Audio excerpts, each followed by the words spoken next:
On March 27, 1980, the snow-covered peak of Mount St. Helens began producing a series of small volcanic explosions. A new eruption had begun, which remained at a relatively low intensity for the next month and a half.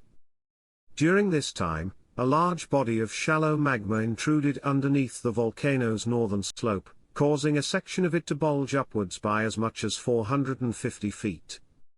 This bulge eventually burst, leading to one of the largest volcanic eruptions of the 20th century on May 18 of 1980. Areas up to 20 miles distant from the volcano were scorched by a lateral blast and pyroclastic and older megaeruption flows, and 230 square miles of forest was destroyed. Although the destruction caused by that day would result in the volcano becoming protected as a national monument, that eruption did not remotely compare to other far larger eruptions which occurred within the state in the last several million years. Two of these older eruptions occurred in rapid succession, and were so powerful that it coated the nearby landscape in layers of white ash taller than a 10-story building. So, when and where exactly did this eruption occur? Extent of the eruption, just how powerful was it? This video will answer these two questions and discuss the geologically recent twin megaeruptions of the Hannegan caldera. To understand just how powerful these megaeruptions were, visualize this. Picture a similar volcano such as Mount Baker with its snow and glacier-covered peak. Now imagine this peak completely destroyed, leaving behind a massive several-mile wide and 1-mile deep caldera in the ground. Surrounding and also filling this caldera is a layer of ash which is slightly more than 900 meters or 3,000 feet thick. This is exactly what occurred at Hannegan Peak during two eruptions approximately 3.7 million years ago. The Hannegan Peak caldera is located in far northern Washington state near the border where the eruption happened of Canada, where it is only 15 miles east-northeast of Mount Baker. Although the caldera is no longer quite prominent, its outline is shown on screen. It measures 3.5 kilometers wide and 8 kilometers long. The construction of the Hannegan Peak stratovolcano began approximately 4 million years ago, when a large intrusion of magma reached the surface. As this magma interacted with nearby groundwater, it generated a series of explosions. From the newly created crater emerged a volume of highly viscous andesite lava, which slowly began building into a gray-colored lava dome.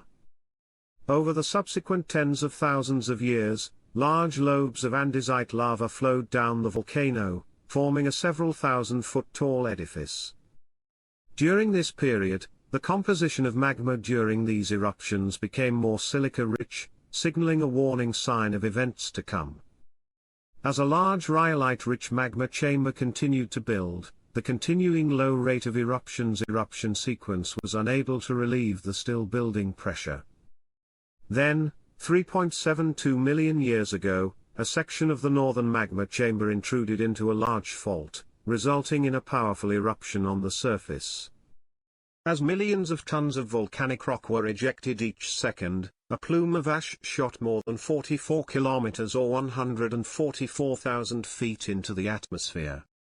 Part of the eruption column subsequently collapsed downwards, generating energetic pyroclastic flows. These pyroclastic flows were largely funneled into existing low points and valleys, and in addition to superheated ash, wiped out all vegetation in a 30-mile radius. As white rhyolitic ash and pumice continued to pile up, the underlying magma chamber was showing signs of structural instability. Then, since the northern section of this chamber had been sufficiently drained, a large section of overlying land collapsed downwards, forming a tilted block of material. In total, 60 cubic kilometers of ash and lava had been ejected in an eruption assigned a location of caldera volcanic explosivity index of a 6. Over the next 22,000 years, a crater lake developed on top of the collapse scar, depositing a 100-foot thick layer of sediment. Then, 3.7 million years ago, a similarly powerful explosive eruption began several miles to the south at Ruth Mountain. As more thick white ash was emplaced and vegetation was wiped out in a widespread area, a similar process occurred. The higher southern caldera block soon collapsed downwards, forming the caldera's modern appearance. In total, both mega-eruptions produced a combined 120 cubic kilometers of tephra. This caldera was later partially filled in by basaltic andesite to rhyolite composition lava domes, which continued to intermittently erupt for the next 800,000 years. Since then, the top several hundred feet of the volcano has eroded away, creating its modern appearance. Thanks for watching. If you would like to request a specific topic, please leave a comment below. Additionally, if you would like to support this channel, consider becoming a patron on Patreon.